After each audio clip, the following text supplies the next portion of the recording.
उसने अपना नाम सत्यमेव जयते रखा था। दरअसल वह राजनीति में आकर समाज की सेवा करना चाहता था और सेवा भाव ऐसा कि उसने अपना मूल नाम जो कि पप्पू राम उनका नाम था उसे छोड़कर वह खुद को सत्यमेव जयते के नाम से चाहता था कि लोग उसे जाने। सत्यमेव जयते की आजादी के एक दिन पहले, स्वतंत्रता दिवस जो 15 अगस्त को होता है उससे एक दिन पहले 14 अगस्त को हत्या हुई। घटना है उत्तर प्रदेश के आजमगढ़ जिले के। मामला आजमगढ़ के बांसगांव का है।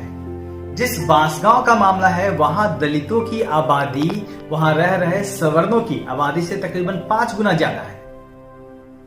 शायद यही वजह, ये तमाम वजह है उसकी हत्या का कारण बन गई। वजह जो सामने निकल के आ रही है घटना की वह सिर्फ इतनी सी है जो बताई जा रही है कि वह सवर्णों के सामने, कथित तौर पे ऊंची जाति के लोगों के सामने उसने झुकने से मना कर दिया था, उनके सामने नतमस्तक होने से मना कर दिया था। मैं आपको बताता हूं, सत्यमेव जयते उर्फ पप्पू राम की गोली मारकर हत्या कर दी गई 14 अगस्त को।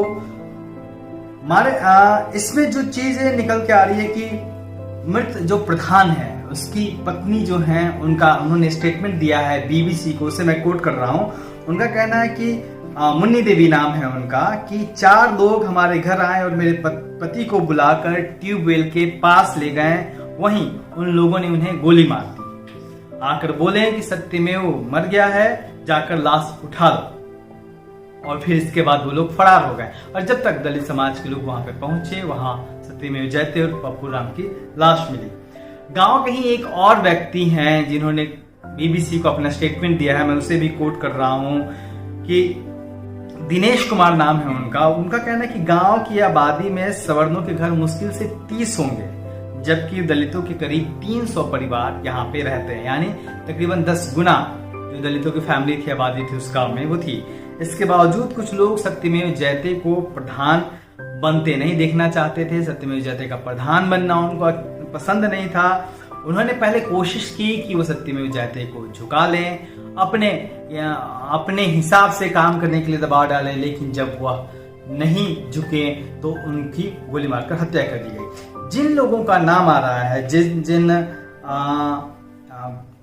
विवेक सिंह, सूर्यांश दुबे, विजेंद्र सिंह, इस तरह के जिन लोगों का नाम आ रहा है इस हत्याकांड में, वो लोग जानने वाले थे सत्यमेव जयते के, और वो लोग बुला के ले गए कि चलिए लंच करते हैं, जैसे और मीडिया रिपोर्ट्स है उसमें खबर आई है, और वहां ले जाकर गोली मार दी गई। तो कहीं ना कहीं यह घटना अपने आप में, इस घटना के बाद से ही 14 अगस्त के बाद से ही लगातार विरोध प्रदर्शन हो रहा है आजमगढ़ में। वहां का जो दलित समुदाय है स्थानीय, वह लगातार आंदोलन कर रहा है। और अभी तक के हालात यह है कि सिर्फ एक दोषी, सिर्फ एक आरोपी की पुलिस ने गिरफ्तारी की है, जो हमें शाम तक सूचना मिल पाई थी।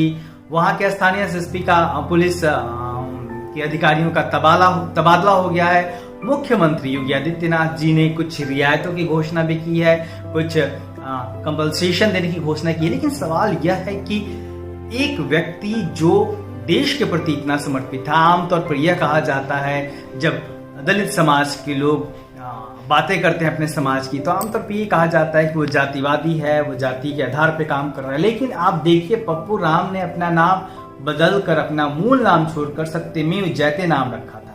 यानी आप समझ सकते हैं कि उनके भीतर देश सेवा, समाज सेवा का कितना बड़ा जज्बा था, और वह कहीं ना कहीं देश की सेवा करना चाहते थे। और ग्राम प्रधान चुने गए थे जो विगत चुनाव हुए थे स्थानीय वहां पे, और आजादी के एक दिन पहले सत्यमेव जयते की हत्या हो। तो कहीं ना कहीं जो सवर्ण समाज है आज भी उसको ये पसंद नहीं है कि जो दलित समाज के लोग हैं वो आगे बढ़े। ये घटना तो यही बताती है। और अगर कोई आगे बढ़ता है तो उसको कोशिश की जाती है कि वो उनके हिसाब से काम करें, वो जो कहें वो करें, उनके अधीन बन के काम करें। लेकिन अगर कोई ऐसा नहीं करता है तो उनसे दोस्ती काटी जाती है, और उसके बाद जिस तरीके से हत्या की गई सत्यमेव जयते की, उस तरीके से हत्या को अंजाम दिया गया। तो ये एक बड़ी खबर है, और लगातार आंदोलन आजमगढ़ में चल रहा है, और तमाम जो स्थानीय स्तर पे लगातार ये आंदोलन फैलता जा रहा है। लोग मांग कर रहे हैं कि जल्दी से जल्दी जो भी आरोपी हैं उन सब की गिरफ्तारी हो, उनको जल्दी से